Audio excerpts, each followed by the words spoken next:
Hello guys, welcome to Indian affairs. I hope कि आपका आज का दिन शानदार हो एंड लाइफ में आपके जो भी गोल्स और टारगेट्स हैं आप उनको अचीव करने के लिए हार्डवर्क और प्रॉपर मेहनत कर रहे हो।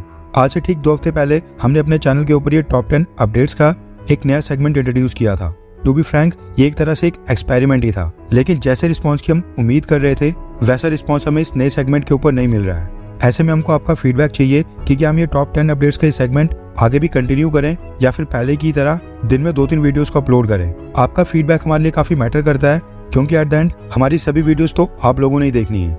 इसलिए नीचे कमेंट करके अपनी राय देगी हम टॉप 10 अपडेट्स के सेगमेंट को कंटिन्यू करें या फिर नहीं। बढ़ते हैं आज की टॉप 10 अपडेट्स की तरफ। सबसे पहली अपडेट आ रही है भारत और पाकिस्तान को लेकर। आपको याद होगा हमने कुछ दिन पहले आपको बताया था कि पाकिस्तान की नई सरकार भारत के साथ ट्रेड यानी व्यापार को दोबारा से स्टार्ट करने के बारे में सोच रही है। पाकिस्तान के विदेश मंत्री इशाक डार ने एक स्टेटमेंट दी थी जिसमें उन्होंने कहा था कि पाकिस्तान के बिजनेसमैन भारत के साथ ट्रेड को बहाल करने की काफी मांग कर रहे हैं, इसलिए उनकी सरकार इसके ऊपर गंभीरता से विचार कर रही है। लेकिन जैसे ही पाकिस्तान के विदेश मंत्री की स्टेटमेंट पाकिस्तान के अंदर वायरल होती है, उसके बाद से पाकिस्तान में उनका विरोध स्टार्ट हो गया है। ओपोजिशन पार्टीज और पाकिस्तान के मौलानाओं ने सरकार को इस मुद्दे के ऊपर टारगेट करना स्टार्ट कर दिया है और कहा कि पाकिस्तान की नई सरकार कश्मीरी लोगों के ऊपर भारत द्वारा हो रहे अत्याचारों को इग्नोर कर रही है और उसको कश्मीरी लोगों की बिल्कुल भी फिक्र नहीं है। फिर क्या था, पाकिस्तान के अंदर आधी पॉलिटिक्स तो कश्मीर मुद्दे के ऊपर ही होती है।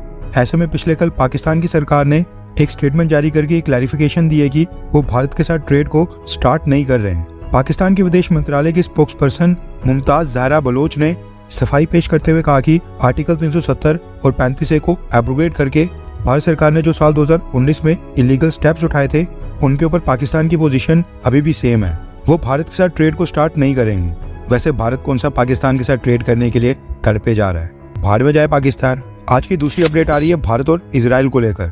Recently United nation security council में इजराइल के खिलाफ एक रेजोल्यूशन पास हुआ था जिसमें इजराइल से कहा गया था कि वो रमजान के महीने के लिए तुरंत से सीज फायर करे और गाजा के ऊपर अपने सारे हमले रोक दे। अब इस रेजोल्यूशन के ऊपर अमेरिका ने एब्सटेन किया था। बाकी 4 परमानेंट मेंबर्स और 10 नॉन परमानेंट मेंबर्स ने इस रेजोल्यूशन के पक्ष में वोट किया था। अब भारत तो इस समय यूएन सिक्योरिटी काउंसिल का नॉन परमानेंट मेंबर है नहीं, ऐसे में भारत को इस रेजोल्यूशन के ऊपर वोटिंग करने का मौका मिला नहीं था। लेकिन पिछले कल भारत के विदेश मंत्रालय ने इस रेजोल्यूशन का स्वागत करते हुए कहा कि इस रेजोल्यूशन का पास होना एक पॉजिटिव डेवलपमेंट है और भारत इसका स्वागत करता है। भारत ने कहा है कि गाजा में फौरन तौर के ऊपर सीज फायर होना चाहिए, हमास को भी सभी हॉस्टेजेस को रिलीज करना चाहिए, जबकि सिविलियंस को इस युद्ध में प्रोटेक्ट किया जाना चाहिए और फलस्तीन के लोगों के लिए ह्यूमैनिटेरियन असिस्टेंस की टाइम से डिलीवरी होनी चाहिए।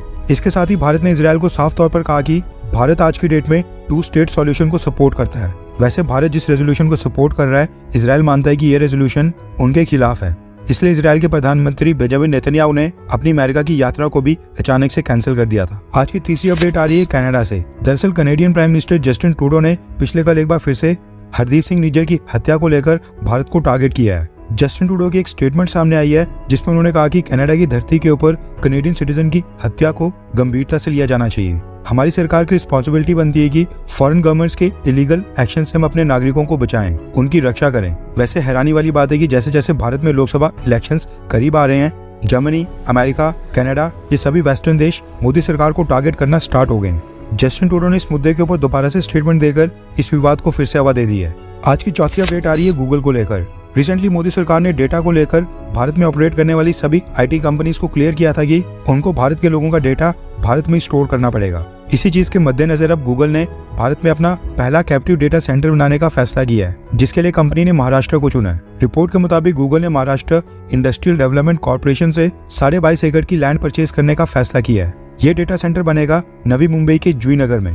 एक्सपर्ट्स का कहना है कि गूगल भारत में कई सारी सर्विसेज ऑफर कर रहा है। गूगल पे से लेकर YouTube, Google Android, Google Cloud, Google Ads, Google Maps, इन सब का डेटा भारत में स्टोर किया जाएगा। न सिर्फ भारत बल्कि हो सकता है कि रीजन के बाकी आसपास के सभी देशों का डेटा वो भी भारत में स्टोर हो। भारत में कैप्टिव डेटा सेंटर बनने से गूगल सर्विसेज की भारत में स्पीड कई गुना बढ़ जाएगी, डेटा प्रोटेक्शन और प्राइवेसी में मदद मिलेगी और सबसे इम्पोर्टेंट, ये भारत के नए डेटा लॉज के अधीन होगा। आज की 5वीं अपडेट आ रही है भारत में फॉरेन इन्वेस्टमेंट को लेकर। दरअसल अमेरिका में ब्लैकस्टोन नाम की एक New York based investment management company है जिसके टोटल एसेट अंडर मैनेजमेंट आज की डेट में तकरीबन $1 ट्रिलियन है। यानी ये कंपनी दुनिया भर में तकरीबन $1000 बिलियन से ज्यादा के एसेट्स को मैनेज करती है। अब इस कंपनी ने फैसला किया है कि ये भारत में फ्रेश इन्वेस्टमेंट के तौर पर इंडियन इक्विटी मार्केट में $25 बिलियन की इन्वेस्टमेंट करेंगे। कंपनी ने कहा है कि भारत में अपनी ऑफिस स्पेस को ये डबल करेंगे और इंडिया में 20 इन्वेस्टमेंट प्रोफेशनल्स को ट्रांसफर करेंगे। ब्लैकस्टोन कंपनी भारत में अपने पोर्टफोलियो को और भी बड़ा करने के लिए सब कर रही है, क्योंकि कंपनी को लगता है कि भारत की इक्विटी मार्केट में ह्यूज ग्रोथ पोटेंशियल है। लिटरली भारत का फ्यूचर बहुत ही ब्राइट है एंड जिस तेजी से हम ग्रो कर रहे हैं वो बेहद इंप्रेसिव है। आज की 6th अपडेट आ रही है इस्लामिक स्टेट आतंकी संगठन को लेकर।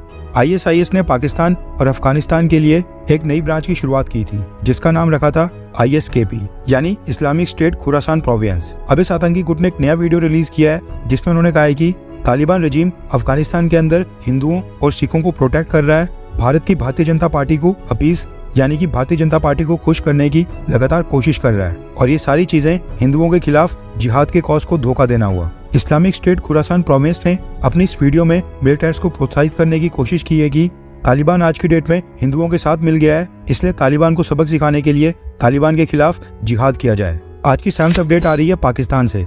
रिसेंटली पाकिस्तान की खैबर पख्तूनख्वा प्रोविंस में वहां पर एक आत्मघाती हमला हुआ था जिसमें 5 चाइनीज इंजीनियर्स की जान चली गई थी। इस चीज से चाइना इतना नाराज हो गया कि उसने डासू हाइड्रो पावर प्रोजेक्ट के ऊपर सारे का सारा काम अचानक से रोक दिया है। चाइनीज कंपनी ने 2000 पाकिस्तानी वर्कर्स को जॉब से निकालकर इस हाइड्रो पावर प्रोजेक्ट के ऊपर सारे का सारा सिविल वर्क अचानक से बंद कर दिया है।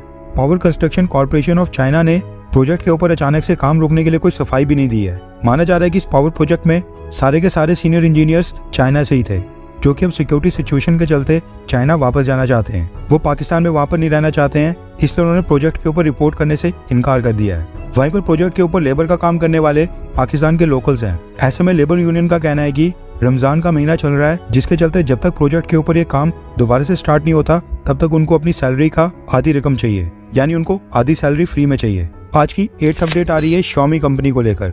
आप में से कई सारे लोग ऐसे होंगे जो इस वीडियो को Xiaomi कंपनी के फोन के ऊपर ही देख रहे होंगे, क्योंकि इस चाइनीज कंपनी ने भारत की स्मार्टफोन मार्केट का एक बहुत ही बड़ा हिस्सा अपने नाम एक्वायर किया है। कंपनी के लिए चाइना के बाद भारत ही सबसे बड़ी मार्केट है और ये भारत में बहुत ही पॉपुलर है, इसलिए इस कंपनी से रिलेटेड एक न्यूज आ रही है जिसको हमने इस वीडियो में कवर किया है। दरअसल खबर निकल कर आ रही है कि Xiaomi कंपनी ने स्मार्टफोन और होम अप्लायंसेस मार्केट के बाद अब चाइना के अंदर इलेक्ट्रिक कार्स की मार्केट में एंट्री मार ली है। दरअसल Xiaomi ने चाइना में अपनी पहली इलेक्ट्रिक कार को लॉन्च कर दिया है, जिसका नाम रखा है SU7।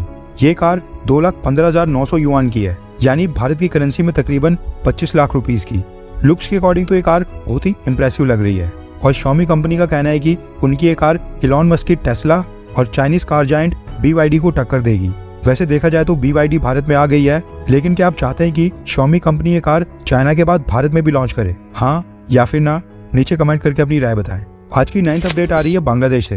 रिपोर्ट के मुताबिक बांग्लादेश की सरकार ने भारत सरकार से रिक्वेस्ट की है कि हम उनके साथ एक पैक्ट या फिर मेमोरेंडम ऑफ अंडरस्टैंडिंग साइन करें, जिसके तहत भारत को हर साल एक फिक्स्ड क्वांटिटी में बांग्लादेश को चावल, गेहूं, प्याज, अदरक और लहसुन एक्सपोर्ट करना होगा। बांग्लादेश के अंदर शॉर्टेज के कारण इन सब चीजों के प्राइस वहां पर हर साल बढ़ जाते हैं। ऐसे में बांग्लादेश चाहता है कि भारत ये सारी चीजें उनको हर साल एक्सपोर्ट करे। वहीं पर भारत सरकार बांग्लादेश के साथ ये पैक्ट अभी तक साइन नहीं कर रही है, क्योंकि एक्सपर्ट्स का मानना है कि कई बार इन सब चीजों की भारत में खुद ही शॉर्टेज हो जाती है। ऐसे में अगर हम बांग्लादेश के साथ कोई पैक्ट साइन करते हैं तो फिर हमको बांग्लादेश को डिलीवर करना ही पड़ेगा, जिससे हो सकता है कि इन सब चीजों की भारत में कीमतें बढ़ जाएं। आज की 10th अपडेट आ रही है भारतीय जनता पार्टी को लेकर। दरअसल बीजेपी ने लोकसभा इलेक्शंस के लिए एक नई वीडियो रिलीज की है, जो कि आपको देखनी चाहिए।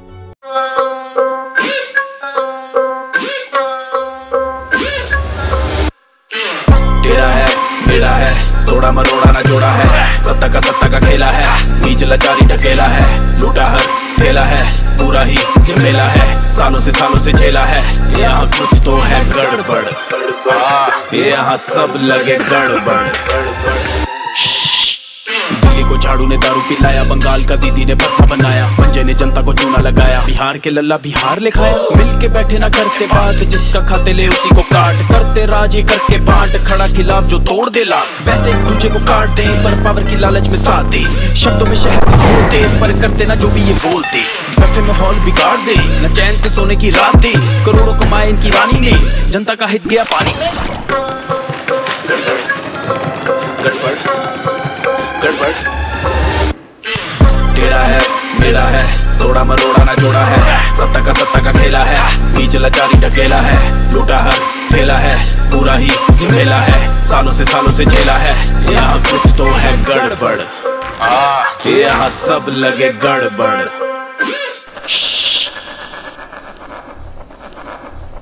मैं एक बार फिर से क्लियर कर दूं कि हम किसी भी पार्टी को सपोर्ट नहीं करते हैं, वी आर न्यूट्रल।